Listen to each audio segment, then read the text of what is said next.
Fisem tal-Missier u tal-Iben u tal-Spiritu Santu Amen. Missier nberkuk, nirringrazzjak. Inti Alla li Alla li tagħti l-ħajja. Inti Alla li ħsibt f'din il-ħajja tiegħi u ta' kull wieħed u waħda minna hawnhekk sa minn qabel il-ħolqien u allura fl-imħabba tiegħek inti ħlaqtna.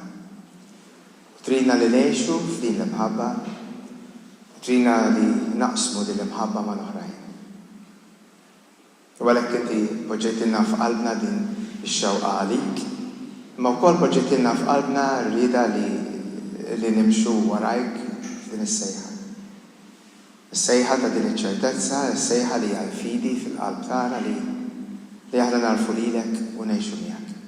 Għalhekk nitolbuk Mulej li hekk permezz ta' dak li se tnaqsmu flimkien hawnhekk f'dawn l-għaxijiet fil-imkien, hekk nitolbuk li tkompli tmexxina fil-qalb tagħna. Amen. Tajjeb, ġejtu tfisser ma werbertkomx ħafna. U kien hemm min qal li kien naqra tqila, naħseb kien hemm tqil propju l-aħħar punt illi kont qiegħed ngħid il-bieraħ. Kont nitkellem fuq din dan il-proġett tal-imħabba tal-Alla. Ma naħsibx li kien hemm ħafna affarijiet, ma tużax kliem tqil, żgur, klif il-kelma tweżwiż, dik l-unika kelma tqila li tkellimna fuq għall-bieraħ. Imma naħseb li dak li mhuwiex li naħsbu fis-soltu naħsbu jista' ma tqil. Dak mhux il-mod ta' kif aħna nirraġunaw jinħass differenti ħafna u allura huwa diffiċli biex tassorbih, diffiċli biex tħallih jiġi u jasal għandek u taħdem fuqu. Forsi nissuġġerixxi li meta mbagħad nitfgħu dan it-talks tfaħħom fuq YouTube u mbagħad tkunu tistgħu terġgħu tmorru bil-mod u terġgħu ssegwuhom għax tkunu ġalesti għal dak illi hemm jew konna qed ngħidu flimkien. Forsi l-aħħar punt li semmejt il-bieraħ qed nitkellmu in ġenerali qed nitkellmu fuq din l-imħabba li hija ċertezza. Ġesu ġie jpoġġilna f'qalbna ċertezza fis-sens ta' hemm tama u tama, llum bqajt niddiskuti xi ftit fuq il-kelma tama u poġġew li anke partijiet oħrajn fl-Iskrittura li San Pawli jitkellem fuq it-tama li ġab Kristu. Imma mhix xi ħaġa li qatt trid tiġi, it-tama li dejjem stennejna u issa dak li stennejna wasal. Dan dak li qed jiġi mħabbar. Il-profeti ħabbru ħafna affarijiet u l-Vanġeli jippruvaw li dak li qed jiġri quddiem għajnejna huwa t-twettieq qed jiġri dak illi dejjem stennejna jiġi. Stennejna allura kellna tama li jiġi. Issa ġie. U għax issa ġie, issa għandna ċertezza f'qalbna li Alla hu hemm fil-qalb tiegħek, fil-ħajja tiegħek. U llum ħanaraw din mod naqra iktar qawwi u partikolari. Ħanidħol f'punti partikolari u differenti.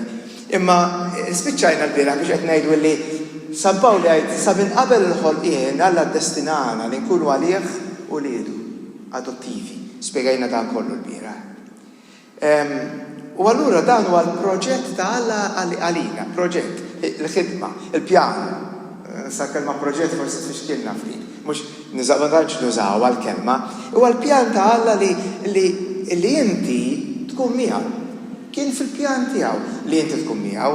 U allura hu jridek jagħmel xi ħaġa importanti issa f'dan il-pjan. Jixtieqek tikkollabora. Tingħaqad tkun ħaġa waħda miegħu, tkun parti minn dak li qed jiġri. Tikkollabora. Il-kollaborazzjoni li qed jistenna minn l-bnedmin għal dan il-pjan ta' mħabba jew dan il-proġett ta' mħabba, aħna nsejħula fidi. Dik hija fidi. Huwa il-kollaborazzjoni tagħna. Alla ġa ta' ħajja u Alla ġa ta' ħajja eterna u Alla ġa dak l-imħabba tiegħu, Alla ġa qiegħed jgħix fik. Jekk tikkollabora, jekk inti tagħmel parti minn dan kollu, jekk għandek din it-tip ta' fidi illi inti taf u tgħixek, allura tkun qiegħed tagħmel parti mill-pjan tiegħu. X'qed jitlob minna l-Mulej? Qed jitlob minna illi nafdawh f'kollox. Jiena kemm il-darba żgur, għax jiena nipprova nagħmel xi ħaġa ġdida hawnhekk, imma żgur smajtuni nagħmel id-differenza bejn il-kelma temmen u l-kelma jew il-twemmin u l-fidi. Temmen li Alla jeżisti ma tagħmellekx differenza sakemm inti tasal biex tafdah dan Alla li jeżisti. Il-fidi għalik li jiena nafda lil dan Alla li jeżisti.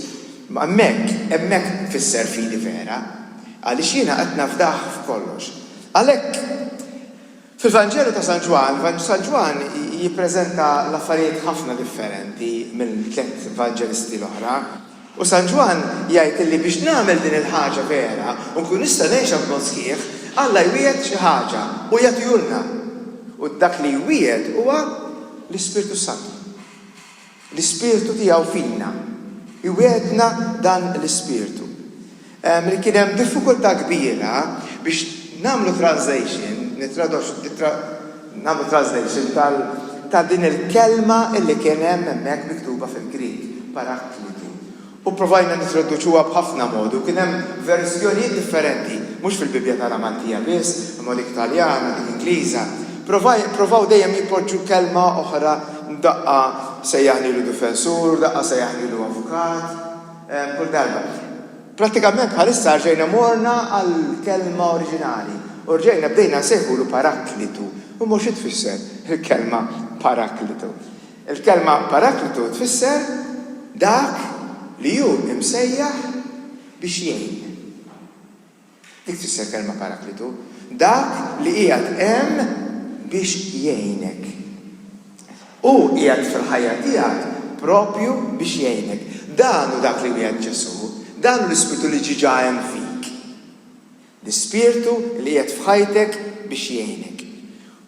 U dan l-Ispiritu jgħid mhux jiġi meta jkollok problema.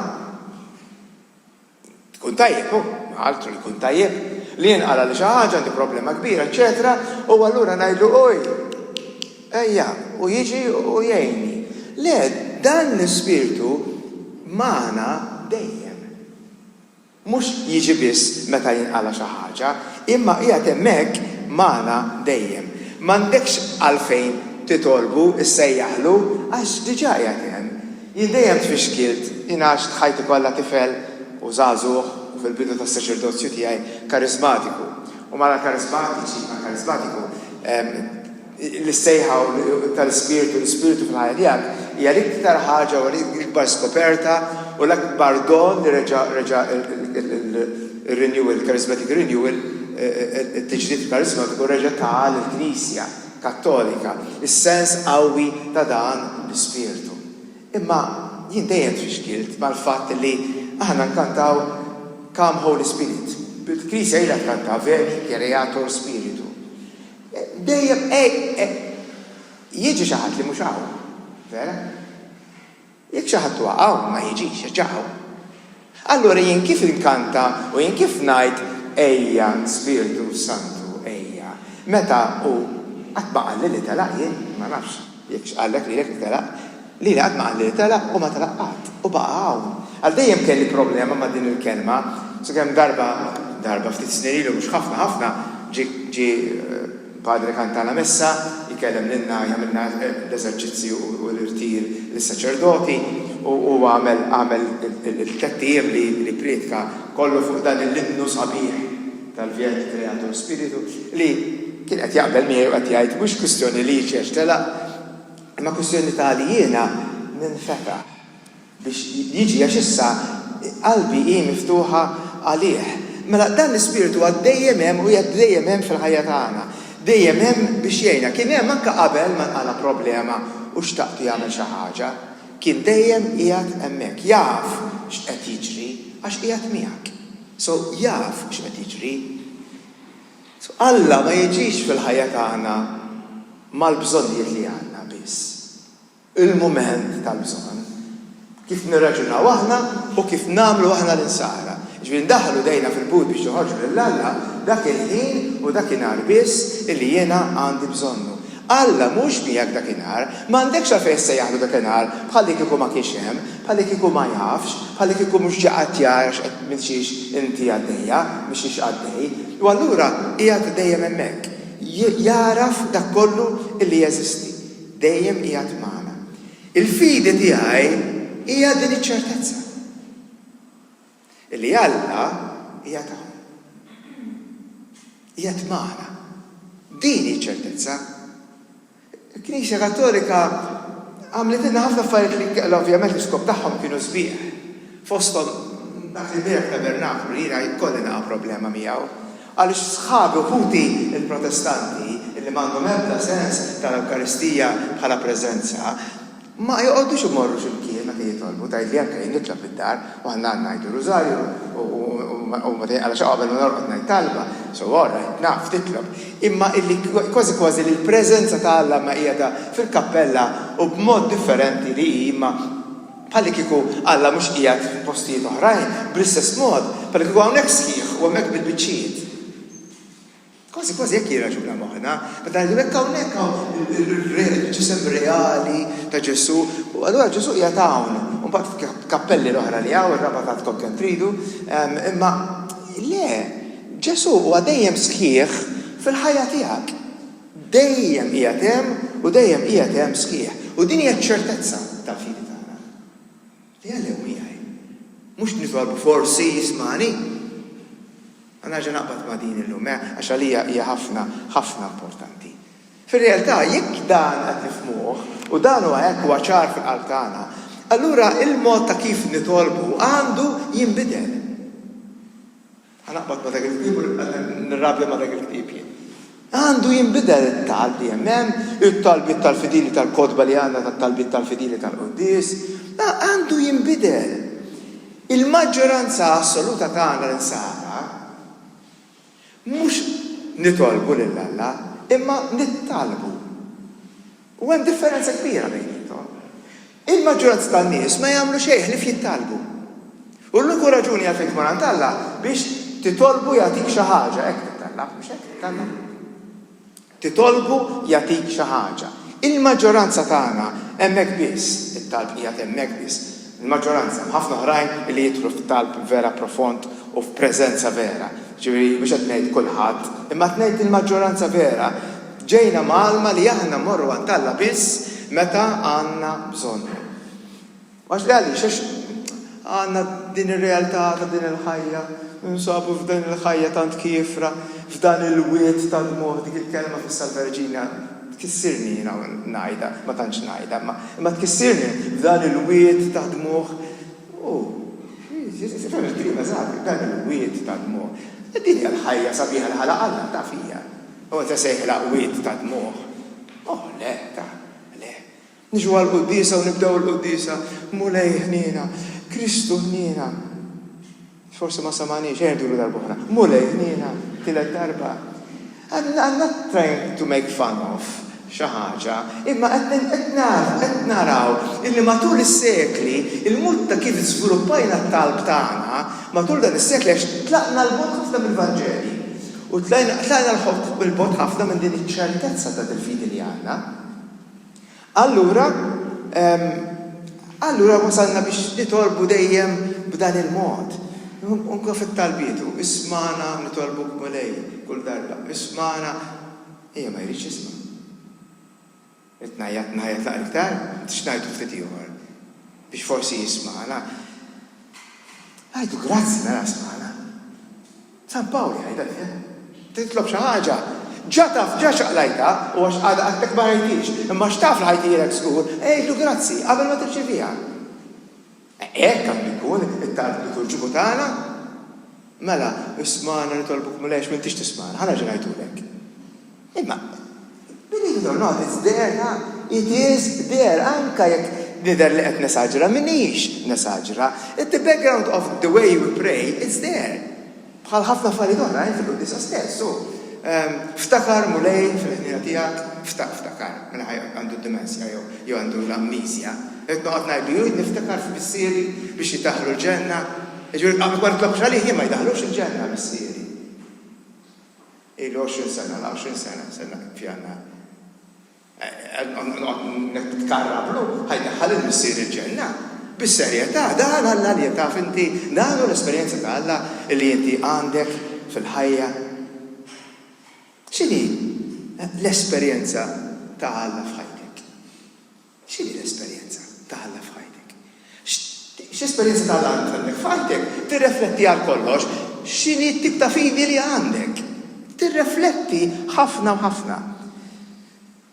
Fil-fidi tiegħi jiena naf, mhux naħseb, mhux nittama, mhux nixtieq, imma naf. Fil-fidi tiegħi jiena naf li għall-bżonnijiet tiegħi hemm dejjem missier li jipprovdili u li jafsew x'għandi bżonn. Allura fejn qed nitolbu hekk. Allura ngħidu, isma' għamilli dil-biċċa xogħol. Jaf, ilu dejjem għamiej. Ma jiġix meta nsejjaħlu biss, ma jiġix meta għandi problema. Kien dejjem hemm, anzi, is-Salm 139 li jitkellem tant ċar meta għamilt il-konsert u għamilt is-song li jirreferi dan is-Salm. Dan is-Salm huwa dwar Alla lili jafni. Temmina? Minna kamil. Għallu kjafek, għalfek ta' biex ta' nibżon. Uj, taf, għet nduna, ma jmorrux fil-kien ta' jikontradixxu xulxin. Il-tip kwalità ta' fidi li għanna, hija fidi ta' wiwa naf li Alla ħajsalva, naf li Alla mitalija, imma nitolbu nitkarrablu anzi, irrid nitkarrablu biex forsi jatini dak li għandna bżonn. U Ġesu jisfidak, Ġesu jisfidak. Ġesu jisfidak. Ħana kif jisfidak. Kam għandek xar f'rasek? Xuħut iżi biex tollu għomar nafak. Oħrajn le, mux daqsek iżi. Kem għandek xar? Għajdi, din il-numru, għajdi. Kem għandek xar fuq rasek? Ma tafx? Ipprovaw għoddu, ibda. U jekk forsi nexxilek toddom sa' keb tasal fl-axħar, ma nafx kemm tieħu żmien. Probably taġa tibda kull waqgħu xi erba'. Veri għandek problema, għandek għax asra tkun ċert qatt.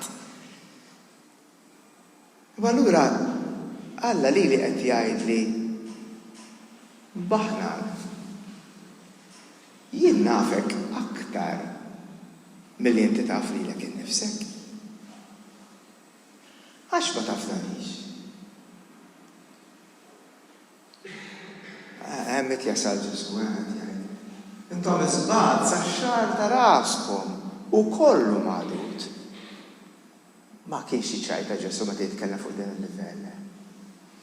Qed jgħidlek ċar, ħafna qed jgħidlek ċar.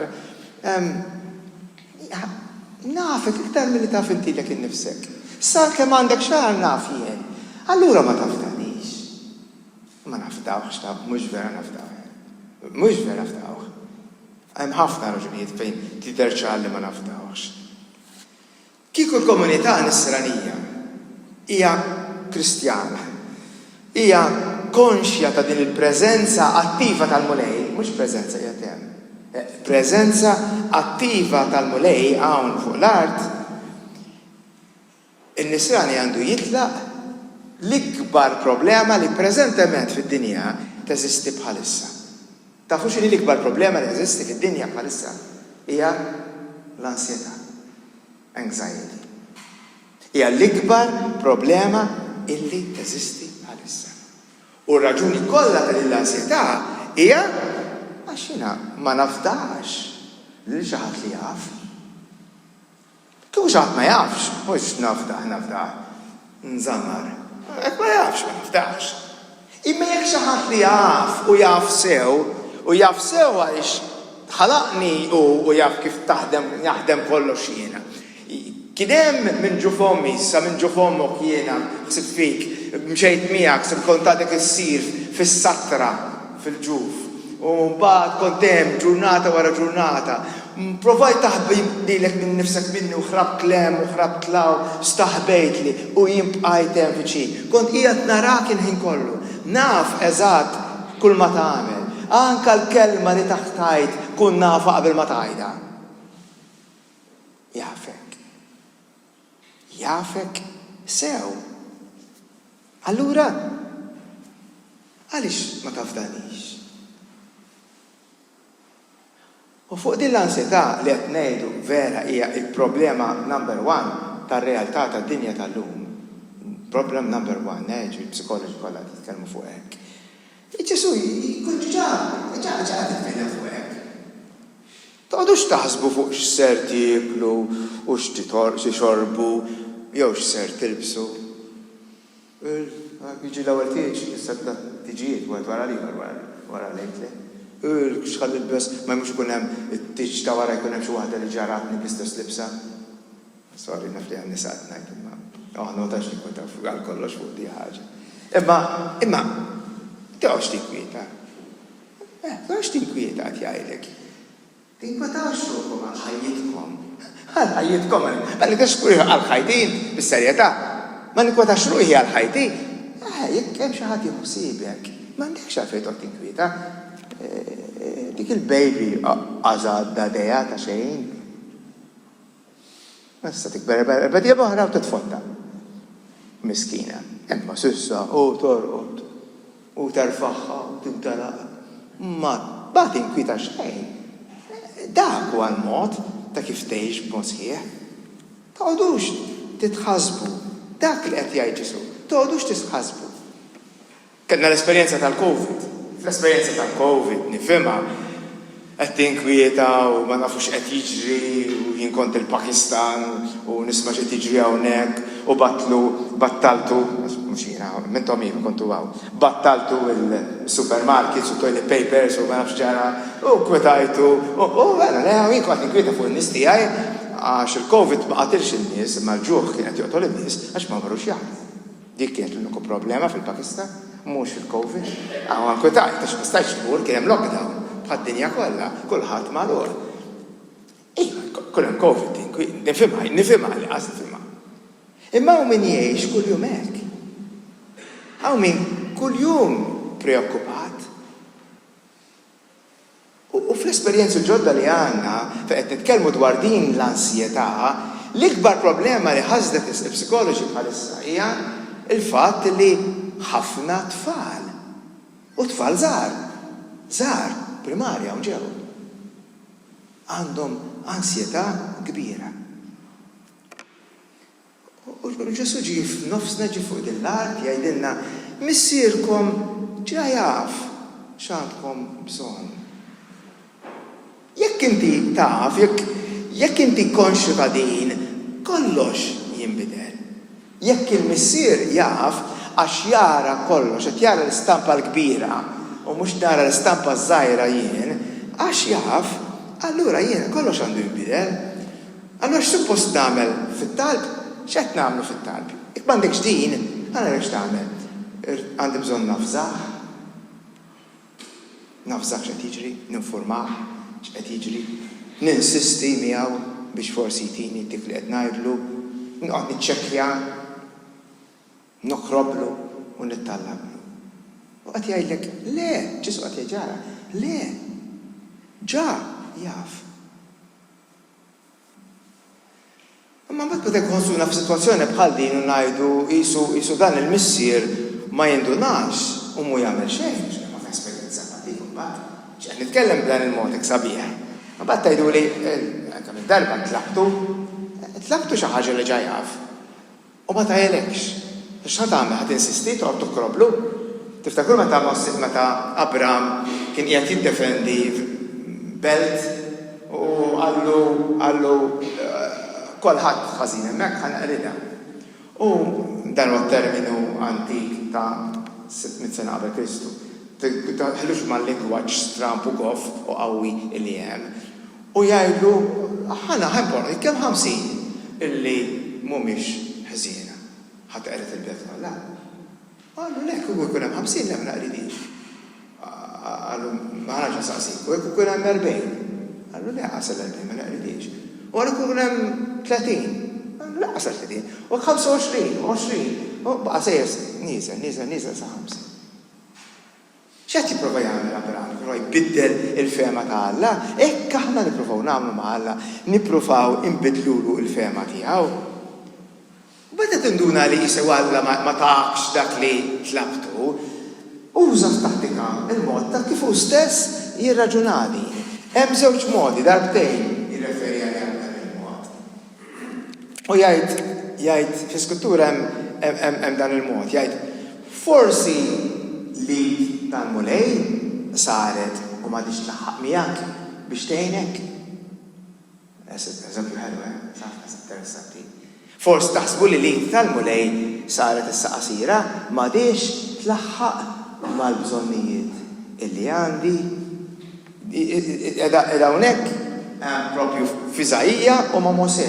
Il-Mosè meta kien hemm il-ġuħ, eċċetera, mar jokrob la biex jieħu il-poplu jgħidu ma nafx, taħseb li tiegħi saret, taħseb li m'iniex lest, mhux qiegħed hawnhekk biex ngħinkom jew lill-Iżajjija jew l-istess ħaġa. Araw, qiegħdu l-mulej ma saritx li ma ssalvax.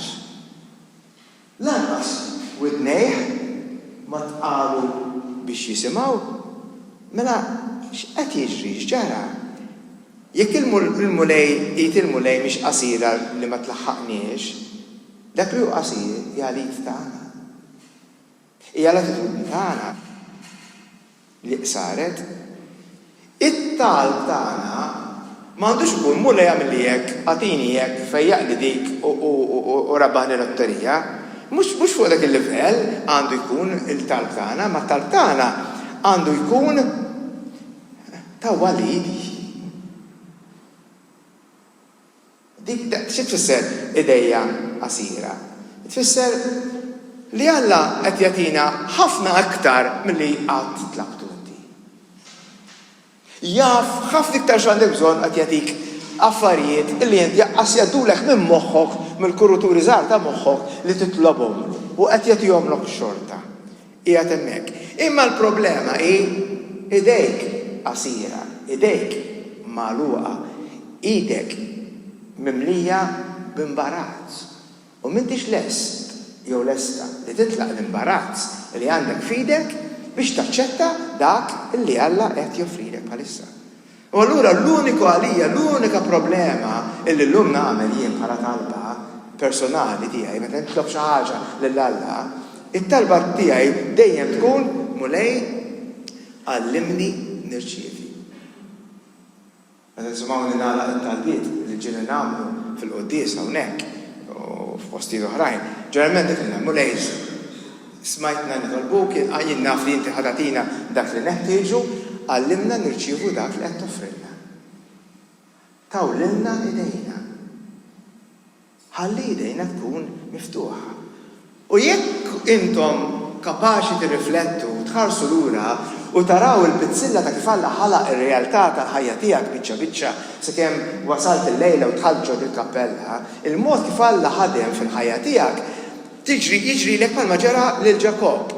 Ġakob minnhom jiġi f'sens ieħor jgħid il-mulej kien hawn u jien ma kontx naf. M'għandu ngħidx. Il-mulej kien hawn tassew hawn Alla f'dan il-post. U jien ma ntbaħx. Tassew Alla kien qiegħed miegħek u qed jagħmel elf ħaġa fil-ħajja tiegħek, imma ġeneralment dak il-ħin ma tarajiex. Tara wara snin kultant wara li tirrealizza li Alla kien hemm preżenti jagħmel ħwejjeġ kbar u tibda tgħid imnalla ġara dak li ġara. Jien irrabjajt iknar imma mnalla għaddejt minn hemm. Imnalla ġara dak li ġara għax Alla kien hemm f'dak il-post u jien m'għandu ngħidx. Nhar is-Sibt ċelebraw lejt, ċekk? Ġesu jqum mill-mewt. Ħantikom eżempji ieħor ta' dak li qed nippruvaw ngħidu. Ġesu jqum mill-mewt u jidħol ġo l-kamra magħluqa li kien posti fuq fil-kamra ta' fuq magħluqin mbeżżajn jistaħbew qegħdin magħluqin hemm ġew u Ġesu jiġi preżenti f'nofshom. F'nofshom hija ċentru. Ma jqgħodx fejn il-bieb. Mhux jidħol mill-bieb magħluq u jgħaddi ġol bib magħluq u jiġi jaraw fejn il-bieb. Ma mhux fejn nibrawh. Jiġi preżenti f'nofshom. Dik l-espressjoni, il-mod kif jiġi preżentata fil-Vanġeli hija importanti u għandha ħafna xtajjin. Ġie preżenti f'nofs il-kamra. Fin-nofs huwa fiċ-ċentru, ekwidistanti, l-istess distanza l-bogħod minn kulħadd. Mhux qiegħed fit-tarf ngħid hawnhekk qiegħed viċin tiegħi, imma l-bogħod minn aħħar waħda l-qedem warament. No? Imma lek fin-nofs, jiġi fin-nofs. U dik li qiegħda fin-nofs jipoġġiha b'mod ċar. Meta jidħol fin-nofs, ħanisimgħuh il-ħadd li ġej jew mhux il-ħadd li ġej ma il-ħadd ta' wara probabbli se jgħidulhom l-ewwel ħaġa li jgħid Ġesu wara li kulħadd abbandunaw, l-apposti kollha ħarbu barra ġwannu. Tajnieh tibbatija kbira, sawwatnieh, bżaqnilu, qatilnieh u jqum mill-mewt. Jiġi lura ma' dawn il-mirkien apostli, jiġi f'nofshom u l-ewwel ħaġa li jgħid madankollu hija il-paċi magħkom. Mhuwiex awgurju dan. Mhux awgurju, nawguralek li tkollok il-paċi. Nawguralek li tkollok affarijiet imorru sew. Nawguralek tmur tajjeb f'reżan. Mhux awgurju, dan huwa rigal. Hija rigal, il-paċi magħkom. Il-kelma shalom bl-Ebrajk għandha huwa ħafna iktar minn sliem, il-kelma sliem, u mill-kelma paċi fil-Malti, fil-Taljan, eccetera. Il-kelma shalom tfisser dak kollu nixtieqlek, jew qed nawgural qed natik hawnhekk brigal. Dak kollu li għandek bżonn biex tkun kontenta. Biex tkun kontent. Meta nagħtu l-paċi l xulxin, ma tagħtix il-paċi taħdejk għax il-biraħ battu jixxejjer, mhux għalhekk tagħti għall-paċi. Imma tagħtilu bħala rigal.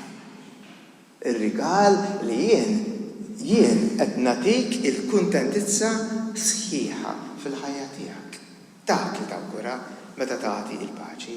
Mela dan Ġesu qed nieħu għaddejnieh mill-ar tortura. Ġie f'nofsna lura u l-ewwel ħaġa mhux l-ewwel biss li jagħmel hija jagħtihom din ix-xalom. U mbagħad jagħmel immedjatament. Jirjhom idejh u saqajh u l-kustat. Il-marki tal-passjoni. Dak li għamilnilu aħna. U allura tgħidilna qtiltuni, poġġejtuni, għamiltuli dak kollu li għamiltuni. U jien ġejt lura u kull ma ħana qed ngħidilkom hu ma kienx ikun Karmenu jagħmel hekk, Karmenu ma kienx jagħmel hekk. Karmenu fejn kontu, ma tistħux. Karmenu kien jitkellem mod ieħor. Mhux jiġi u jgħidlek xalom. Ġien toqtiltuni, għamiltuli dan kollu fuq ix qed tikkwetaw. Wara dak kollu li għamiltuli jien nawguralkom nagħtikom din il-paċi. Din il-kuntentizza li għandha tfejjaqkom minn kull tip ta' ansjetà, minn kull tip ta' kwiet, minn kull tip ta' preokkupazzjoni bla sens. Għamilnilu dak li għamilnilu, u jpattina billi jtina l-paċi. Allora nikodaw, qed nippreokkupaw ruħna, qed nibżaw niġu quddiem Alla. Possibbli. Ħloqna din il-biża fuq dan il-livell. U Ġesu qed jgħid jien se nibqa' nagħmel dan. Kull darba li tiġu ser nagħtik il-kuntentizza, din il-paċi, dan ix-xalom. Ġesu huwa dejjem preżenti fil-ħajja tagħna, dejjem preżenti jagħtina dan kollu. Dak kollu li għandna bżonn biex inkunu kontenti. Dak li jagħmel Ġesu kull darba tmur għandu. Jew kull darba tħallih taraf mhux tħallih jiġi għax dejjem hemm. Taraf, għax għatakka diskors, għod attent, taraf illi għad miegħek. Qiegħed hemmhekk joffrilek din il-paċi. Nagħmel parentesi żgħira. Għalix Ġesu ġi maqtul, jina din il-bira semmejta u biex naqra din ħaġa. Ta' raġel perikolus. Perikolus biex għax jenna feħxieġ għantu jiġi u jkisser kull ma jara, eccetera. Darba daħal il-tempju jkisser ma dik kienet storja differenti. Perikolus, mux u biss perikolus. L-iktar ħaġa perikoluża kien it-talim tiegħu. Il-talim tiegħu perikolus ħafna. Fatt meta jarrestaw, eċetera, il-preokkupazzjoni tal-qassis il-kbir ma kienx Ġesu da ħaneħilsu minnu. Kont ġabel għandu preokkupa fuq. Ħaneħilsu minnu, ħansalbu u ħadd ma jaħseb fuq iktar. Ħadd ma ħajtkellem fuq iktar għax ġie msallab. Imma jibda jċekkja d-disċipli x'ħajamlu u t-talim tiegħu dak li jippreokkupah. Sakemm fid-dinja, għal ngħidu l-fidi naqset, in-nies ma tawx jiġu l-Knisja, iż-żgħażagħ tilfu kollox. Sakemm jibqa' bniedem wieħed biss, imqar wieħed biss, illi xandar l-aħbar it-tajba ta' Ġesu. Ħanajda b'dan mod. L-istituzzjoni reliġjuża kif iffintajna r-reliġjon ma tibqax fil-paċi. Imma il-fidi tibqa' sħiħa, iċ-ċertezza fil-fidi tagħna, il-fidi ċerta tistitwixxi ngħidha tajjeb tistitwixxi ir-reliġjon.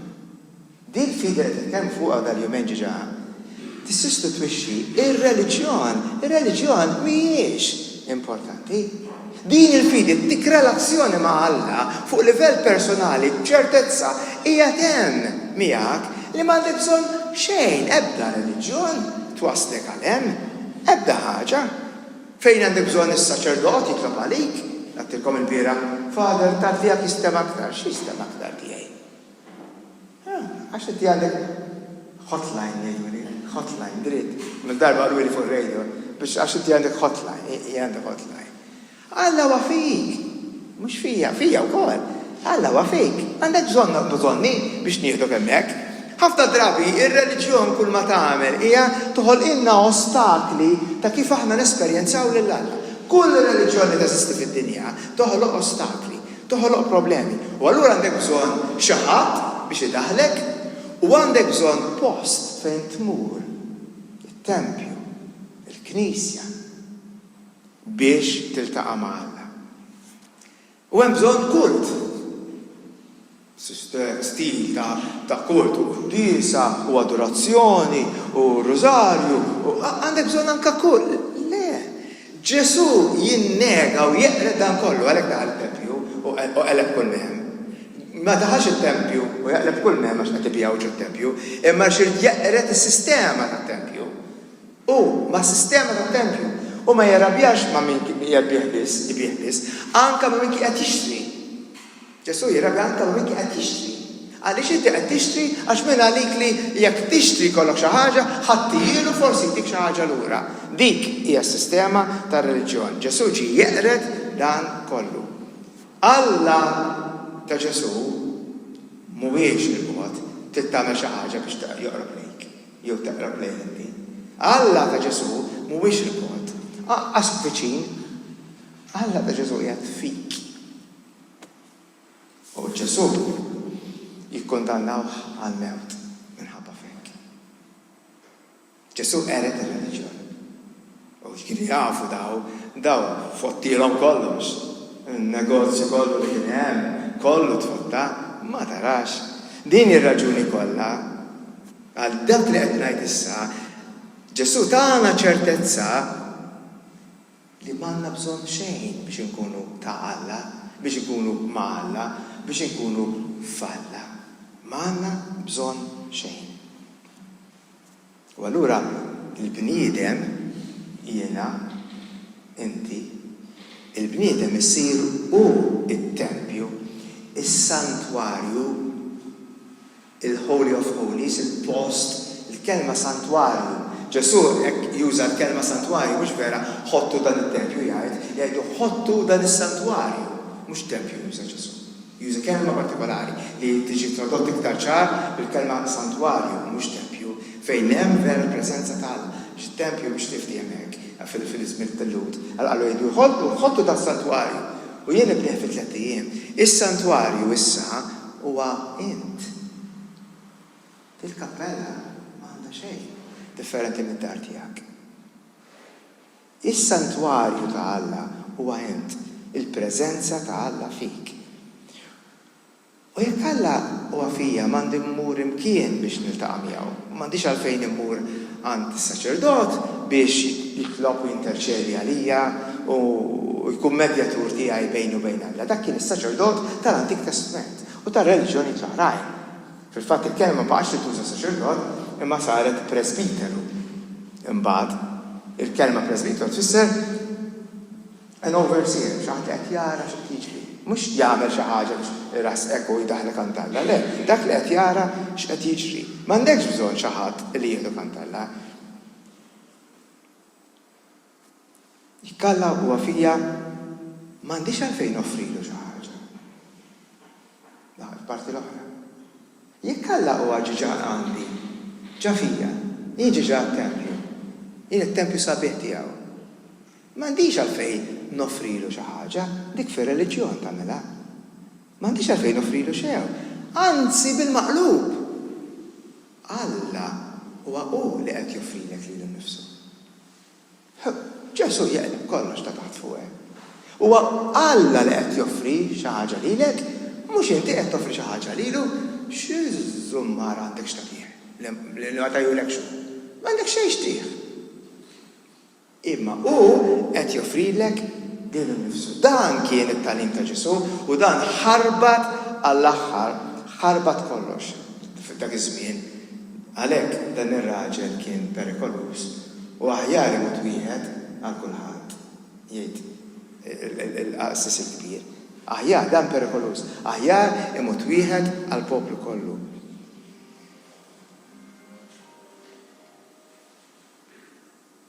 Meta jiġi biex jaqbdu lil Ġesu fit-tempju, għandikom eżempju ieħor li jkompli ċara dan.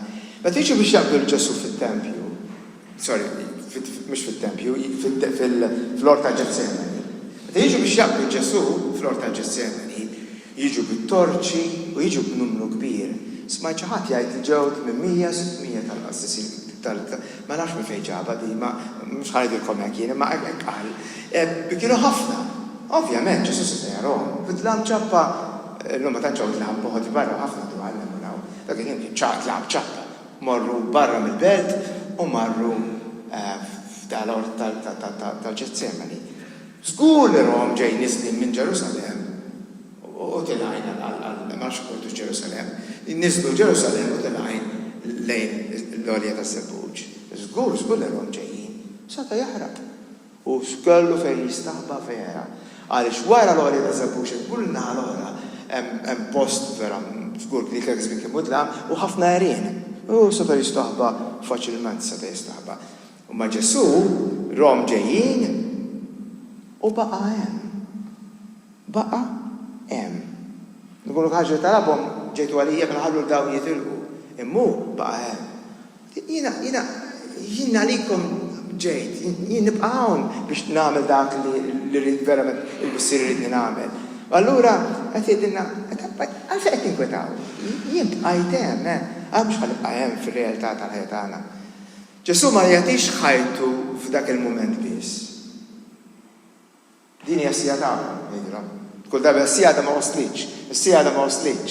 Issa jibdejt, din hija s-sija tagħhom. Smajna l-ħadd li għadem. Ta' qabel. Jgħidilhom ġew il-Griegi jitolbuh jaraw il-Ġesu. U waslet is-sija. Din hija s-sija. Waslet is-sija. Din hija s-sija tagħhom.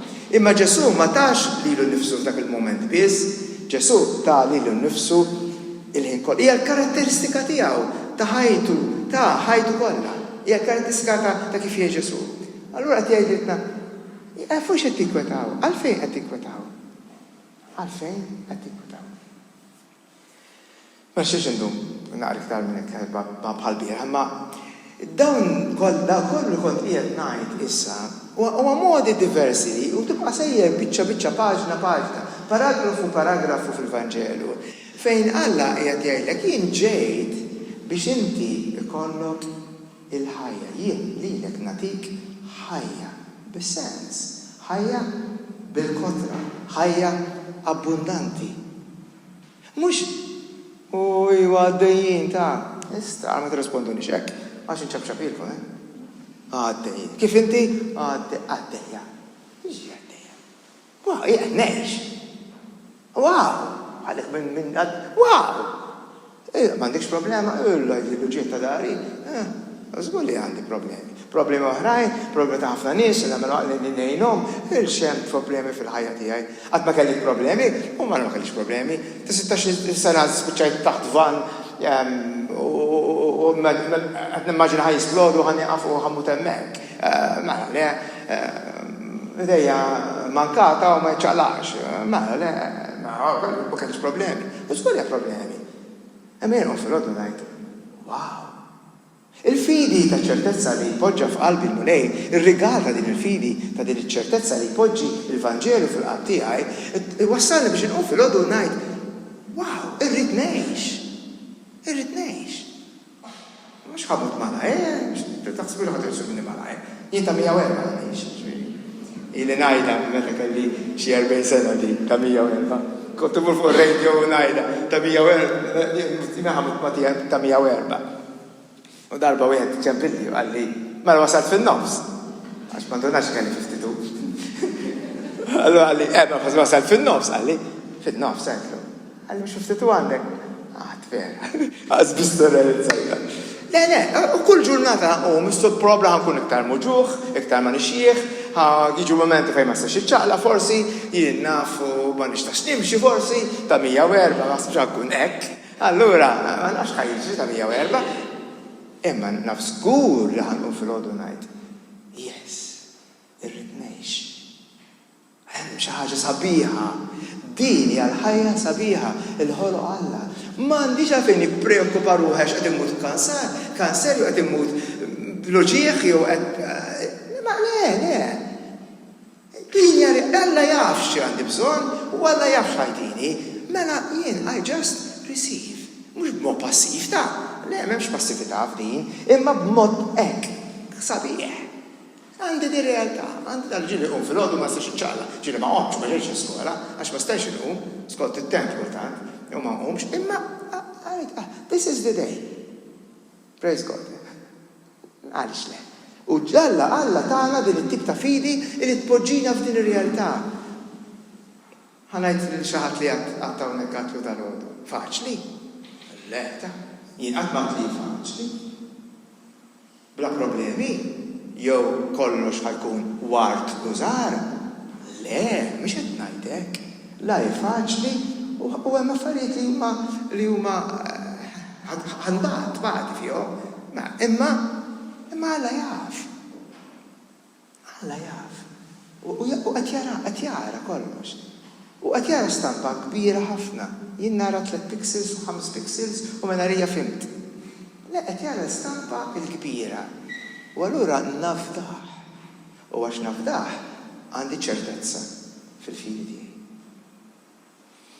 Għada nagħlqu b'mod differenti. Nitaqgħu għada, God bless, skużawni ġejt domna iktar mlesit. God bless you, good night, niltaqgħu għada.